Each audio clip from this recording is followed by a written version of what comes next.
listeners, welcome to today's session. We will be covering an important area. The topic for today's discussion is Basic Concepts of Social Psychology under your course title Human Growth, Behavior and Counseling with the course code BSW 124. In our last session, we have already covered some important points under this concept of social psychology basic concepts. Now let us see the remaining part in this session. Social psychology, as we saw last time, it studies how people act, think and feel in the context of society. It considers how people's behaviors, thoughts, and feelings change because of other people.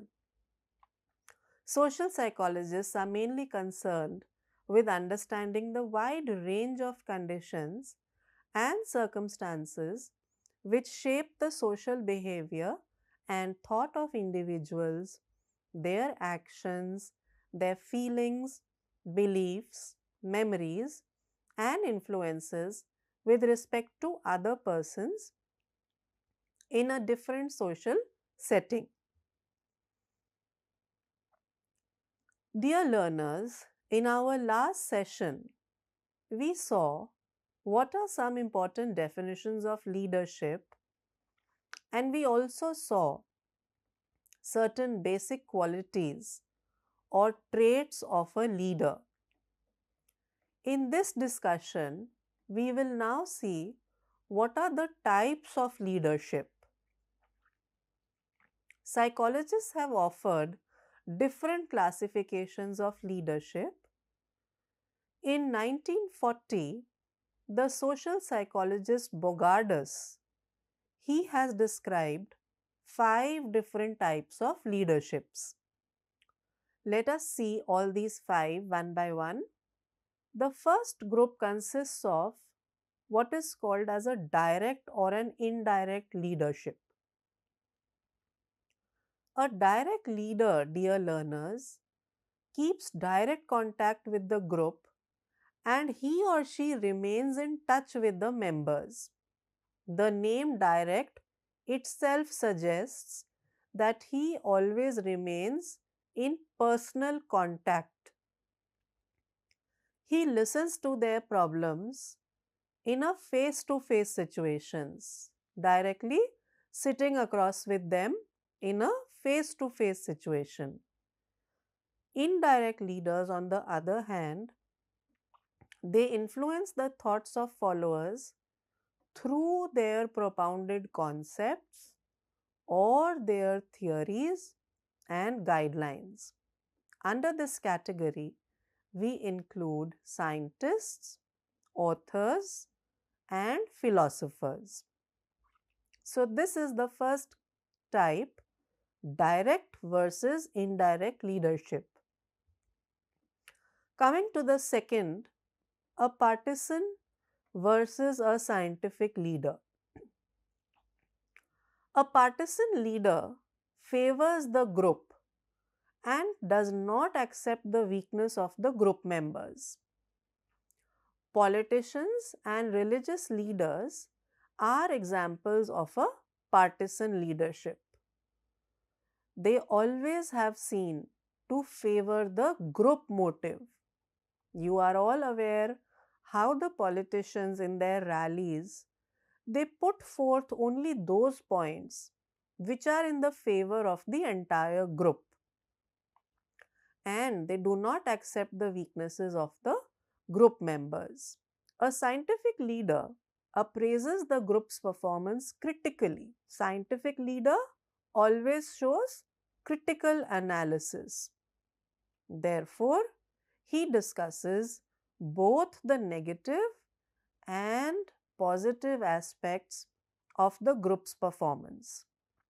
Next, third category, this is called as social, executive, and mental leadership. A social leader functions publicly for his group. The mental leader, however, requires a peaceful and private atmosphere. For him or her, the mental makeup is very, very important. And for a good mental makeup, a peaceful environment and a private environment is required by them.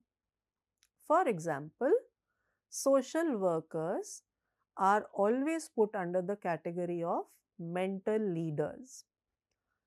Executive leadership is a combination, dear learners, of both of these above social and mental leadership.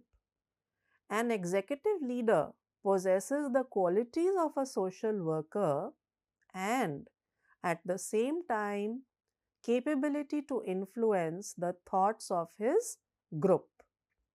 They can always put across those points which will be shared and which will influence the group as a whole.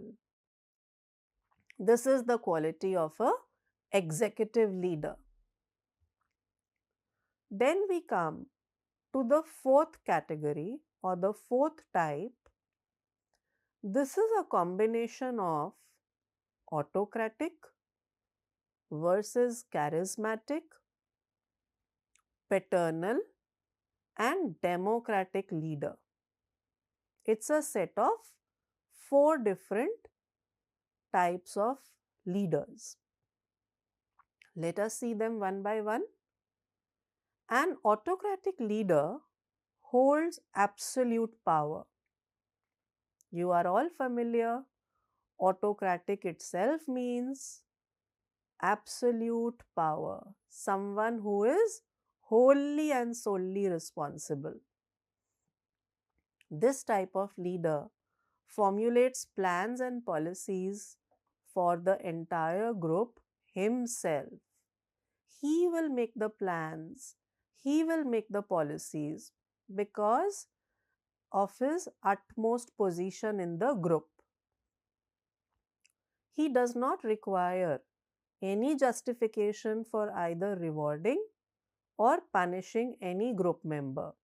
So he is not answerable to anyone else in the entire group.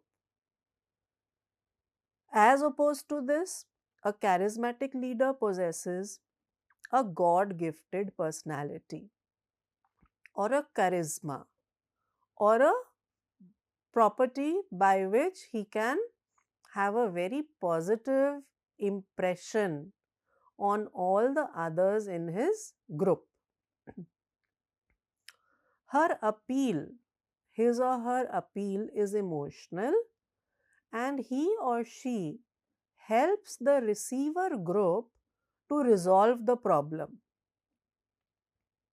As opposed to these two, a paternal leader, as the name is suggesting, paternal means father. So, this type of leader is like a fatherly figure. Members of the group respect the leader as they would respect their father. So, they have a lot of respect. A democratic leader discusses all aspects of the group functioning with his members and power in the group is decentralized. This is exactly opposite to the autocratic leader. Autocratic leader holds the entire power himself, but a democratic leader distributes power equally in the group. This is called as decentralization of the power. Fifth category, this includes the prophet type of leader or the saint or the expert and boss type of leader. The expert leader acts as a consultant. Any kind of expertise that you want to make use of, you can go to such a leader and consult him or her for your current situation or problem. He acts as a commentator critic, and resource person in an organization at the time of planning and policy formulation. Further, dear learners, Lippitt and Whites have listed three types of leadership. Now, this is another type of classification of leadership. First is authoritarian leadership. An authoritarian leader keeps full control in his hands. This is very similar to the autocratic leader, and he shoulders full responsibility for his actions. He assumes that his leadership is due to the authority which has been conferred upon him either by his position or by his knowledge or strength or power. He is rarely or never entertains others' perspectives. He does not give much importance to what others have to say or what is the view of others. So, this was the first type, authoritarian. Then the second is democratic leadership, and the third is laissez-faire type of leadership. Let us see these two also in detail now. The second type of leadership, that is a democratic leader, provides an opportunity to all members equally for exchanging views on any matter pertaining to the group. The leader only moderates the decisions of the group members and accepts responsibility for the results. So, in this situation, all the group members get an equal chance of expressing themselves. Third, in the third category called as laissez-faire leadership, the leader delegates his authority to members for planning, motivating, controlling, and shouldering responsibility of their own actions. The leader in this case acts only as a liaison or a medium between the group and all the external forces. He provides the requisite material and information to group members. He behaves in the group just like a common member. That means he does not show off his position or power. Let us now see what is the role of the leader in a group. Dear learners, the role of the leader in a group depends mainly upon the nature, the requirement, and potentiality of the group, as well as the type of leadership. By and large, a leader plays the following roles. Let us make a list of all these roles of a leader now. Let's start. As a planner and policy maker, which is the first role of a leader, this is very important. He has to develop an appropriate policy, plan, program, and activity either by himself or through a dialogue and discussion with the group members. This may be based on guidelines and orders of the organizational heads or suggestions from the group members. This type of a leader should be goal oriented and enable the smooth functioning of the group. Second, as an executive, a leader shoulders the responsibility of executing the policies of the group, and he always assigns responsibilities for different tasks to different group members. For certain tasks, he will assign X person. For another type of task, he will assign Y person, and so on. Third point, the leader has to function as an expert. The leader is a specialist in a certain field, and he or she has to provide technical assistance, and they have to give advice to the whole group. Fourth point, dear learners, a leader has to act as a representative. In a situation where members of the group are not in position to deal directly with other groups, the leader assumes the role of the representative of the whole group. Fifth point, as a purveyor of reward and punishment.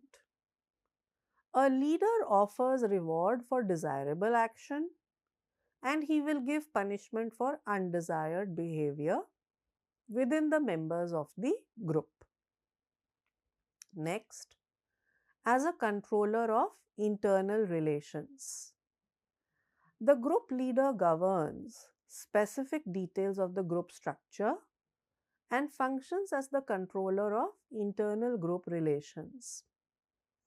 It is his duty to see that within the group, all the members are having a positive internal relation with each other.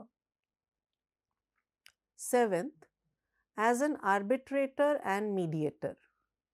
The leader may play the role of a conciliator and judge to resolve intra-group conflict. Intra-group means within the group. He has the power to reduce or encourage activities of members in the whole group. Next point, the leader has to function as an exemplar. That means he has to act as a role model. Sometimes the leader becomes a model of behavior for the group members, indicating to them what they should be and what they should do. The leader has to act as the symbol of the group. Sometimes the leader provides cognitive focus for group unity, such as the royal family of Great Britain. Next point, as the substitute for individual responsibility, sometimes the leader plays the role for an individual member, relieving him of his responsibility for a personal decision. That means he substitutes one of the group members in a situation where it is required. So the leader frees the individual from the compulsion of decision making. In his place, he will substitute himself. Next, the leader has to function as an ideologist. In certain situations, dear learners, the leader furnishes the ideology of the group and serves as the source of beliefs, values, and norms of the individual members. Further, very important point, the leader has to act as the father figure of the whole group. The leader may be an ideal object of identification for all the group members. Just as the father figure helps in the group members in a family to identify themselves, similarly, in a social setup also, the leader always acts as a father figure for the group members.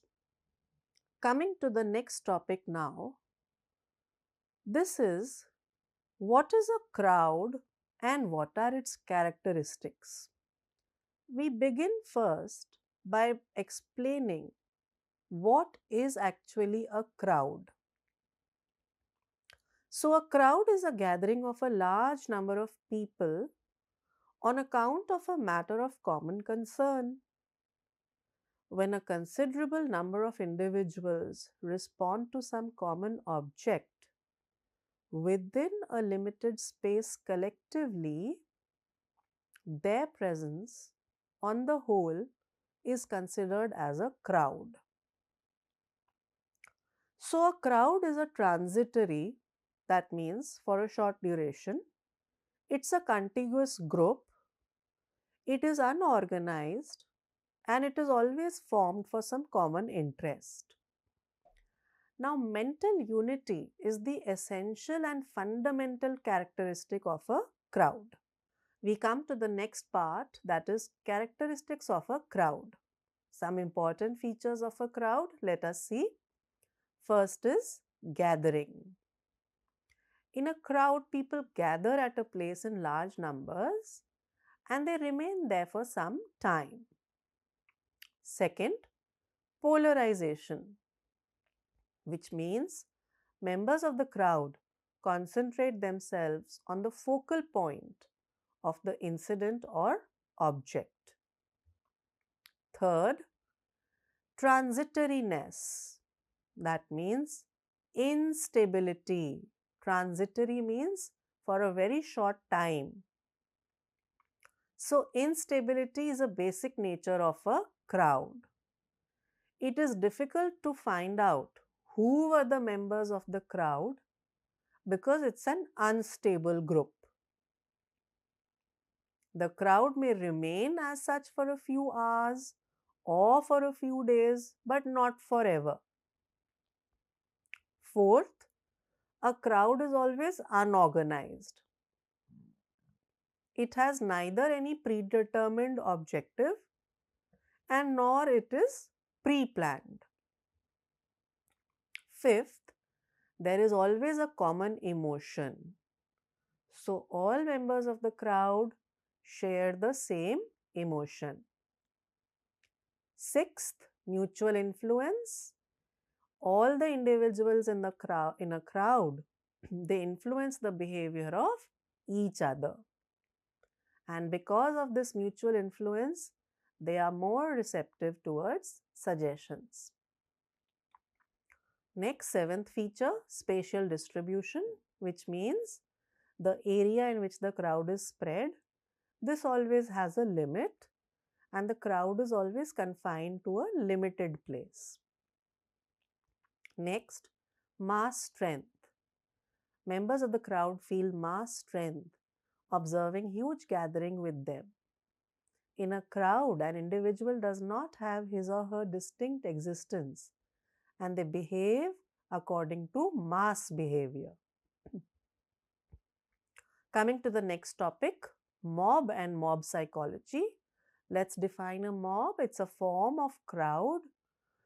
When a crowd becomes aggressive and violent, we start calling it a mob. So, a mob consists of people who are in an aggressive mood. Coming to public opinion, what do we mean by it? And what is its impact and relevance to society? Public opinion is the common opinion of people in society. Public opinion simply refers to the mass of ideas on a given issue expressed by people. It is not static and it keeps changing with situation and time. Let us quickly see the features of public opinion. First, it always relates to a common subject matter. Second, it is widely accepted decision of majority of the people in that group. Third, it is not formed by any particular individual but from the collaborative effort of the group. Fourth, it is an outcome of a social process. Fifth, it is not necessary that public opinion will always be logical only. It can even be illogical. Next, public opinion is an indicator of social culture. Next, public opinion may be influenced by some distinguished, honored, rich and powerful people of the society. Quite often, public opinion seems to be related to a particular problem. Next, public opinion pertaining to an issue does not remain the same for a very long time, so it's not stable in nature. Further, it pertains to customs, stereotypes, and traditions and tends to be more constant. Now, let us see the impact of public opinion. Public opinion is significant for society since ancient times. It is even more significant and important in a large society. This has been greatly influenced by the proliferation of social and electronic media. Democracy cannot function effectively in the absence of public opinion. We come to the next topic of this unit, which is propaganda. Propaganda is a process and a method which brings about a change in thought, faith, and attitude of individuals. It is an organized attempt of a person or group to influence public opinion. Propaganda does not depend on facts and logic. Let us see some of the important methods of propaganda. First, name calling device. Here, the propagandist uses famous names for his followers. Second, testimonial device.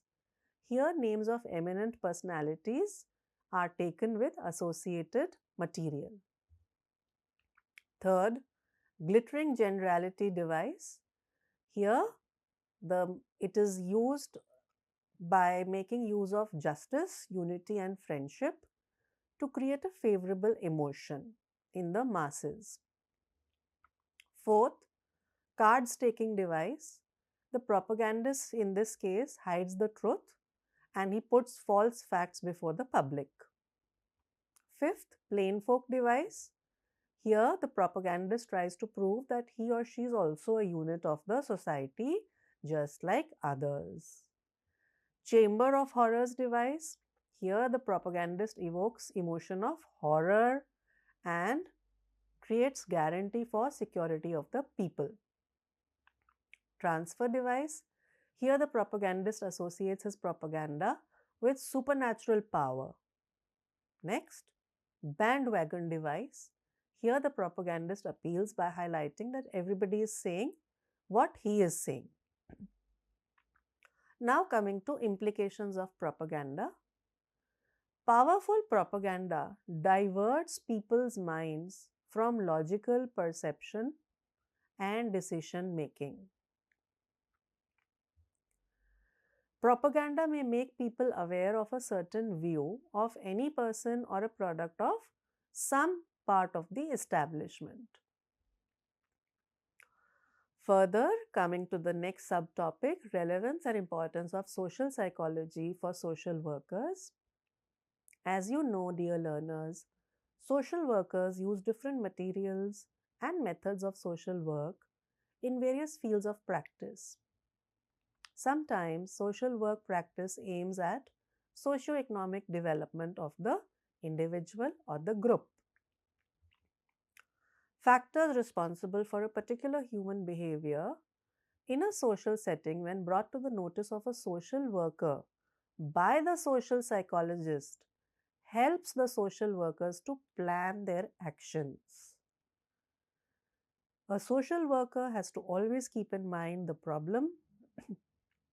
A social worker has to always keep in mind the problem, behavior pattern, and thoughts of his client. The client's thought and behavior influences the diagnosis and treatment process and persuades the social worker to modify them accordingly. So, dear learners, with this, we come to the end of this discussion. Hope you have learnt all the concepts well. See you in the next lesson. Thank you.